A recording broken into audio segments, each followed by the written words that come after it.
Testing scapular elevation against gravity position. Patient will be seated. First thing you have your patient do is bring their shoulders to their ears as close as they can. So go ahead and do that for me, Owen. And now bring them back down. Because he's able to do that, I know that he's at least a 3. Now come about halfway, Owen. I'm going to apply resistance down on his shoulders. Resist me 3 seconds. 3, 2, 1. Back down. Now for this, you'll want to apply quite a bit of weight, as these scapulas can bear quite a bit of weight without giving away.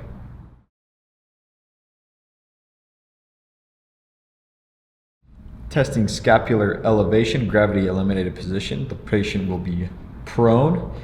First thing you have your patient do is perform scapular elevation to the best of his ability. So go ahead and do that for me, Owen. Bring it back down. Because he's able to do this while being supported by the table, we know that that is at least a grade 2. If I do not